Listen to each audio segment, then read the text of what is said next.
नमस्कार, आप देख रहे हैं न्यूज़ फाउंडेशन और मैं हूं आपके साथ रजनीश यादव।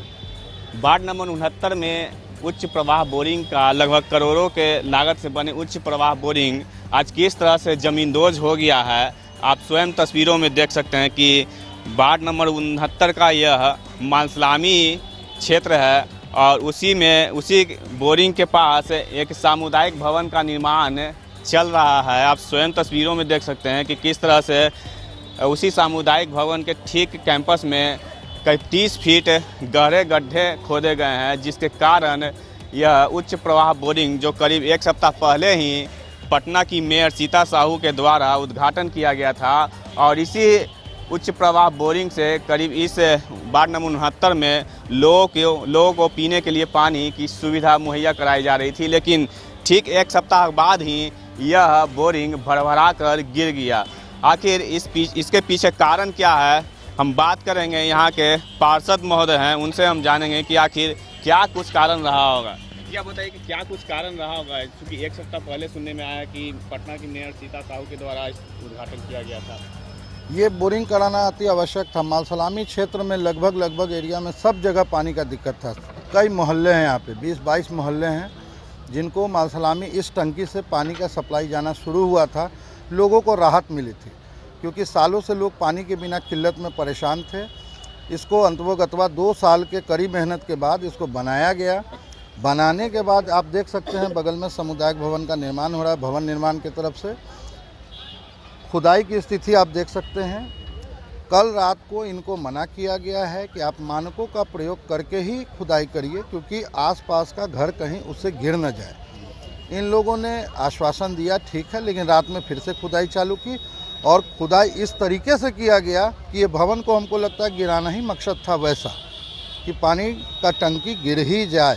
आप देख सकते हैं जेसीबी यहाँ लगी हुई है। जेसीबी उस तरीके से उसको मारी है क्योंकि उसके बाद भी 2 लेयर था और हमने जो भी भवन का निर्माण कराया था वो सब मानकों के अनुरूप ही था। पिलर दिया गया था, बीम दिया गया था, सब कुछ दिया गया था और काफ़ी मजबूत स्थिति में थी। वो काफ़ी मजबूत स्थिति में थी और क्या हुआ है कि मजबूत स्थिति होने के बाद उसको गिराने का हमको लगता है कहीं ना कहीं साजिश की बू आ रही है।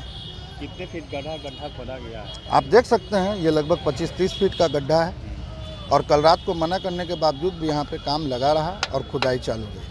कितने की लागत से यह बनी थी बोरिंग? लगभग 1 करोड़ की लागत से। जो समस्या उत्पन्न हुई है पीने के पानी की, उसको कैसे अब निश्चित तौर पर उसी का हल अभी ढूंढ रहे हैं, क्या किया जा सकता है क्या नहीं। हमारे पदाधिकारीगण भी आ गए हैं। अब किस तरीके का इसमें त्रुटि हुई है, किस तरीके का नुकसान हुआ है, भवन तो पूरी तरह से गिर चुका है, ये तो हम सभी देख रहे हैं। टंकी का मोटर का क्या स्थिति है, मोटर टेढ़ा होता है तो भी पूरा फिर से बोरिंग करने की स्थिति आ जाएगी। वो तो जांच के बाद ही पता चलेगा। अच्छा, यहाँ ऐसे भी लोगों का बोलना है कि यहाँ पर जो बोए किया गया था उसमें बीम नहीं बांधा गया था, जिसके कारण हमारे साइड से तो बीम था। जो मेरा भवन था उसमें बीम और जितने भी मानक होते हैं वो सारा कुछ करके ही किया गया था। अब इनका क्या था, कभी भी कोई भी निर्माण जब करता है लोग, जब गड्ढा होता है, जब बहुत ज़्यादा गड्ढा उनको करना होता है तो उनको मानक का उपयोग करना चाहिए था। जैसे कुछ पिलर विलर दे के उसको सपोर्ट दे के अपने काम को करते रहते, लेकिन ऐसा कुछ नहीं हुआ। हमको समझ में नहीं आ रहा है क्या हुआ है एक्यूरेट, लेकिन कहीं ना कहीं लापरवाही भवन निर्माण के तरफ से हुई है। अच्छा, आप बताइए, क्योंकि आप यहाँ के ग्रामीण हैं। हम यहाँ न रहते, हमारा 50 से। अच्छा, आप यहाँ के ग्रामीण हैं, तो अब क्या समस्या उत्पन्न होगी आपके सामने? अब यहाँ समस्या यही होगी कि जल संकट वो गढ़ा जाएगी, लेकिन यहाँ के जो पार्षद महोदय जो जनता के हित में ही काम किए थे, लेकिन ये इंजीनियर की गलती है। किस इंजीनियर की? जो भी इंजीनियर इसे बनाया है, जो पास किया है या यहाँ के जो काम कर रहे हैं, वो इंजीनियर की काम गलती है, हमारे पार्षद के नहीं। हमारे पार्षद बहुत ही उच्च कोटि के और बढ़िया काम करने वाले हैं। हमारे पार्षद के किसी भी तरह जो ये समुदाय भवन बना रहे हैं वो इंजीनियर की हम बात बोल रहे हैं, नगर निगम की इंजीनियर की नहीं।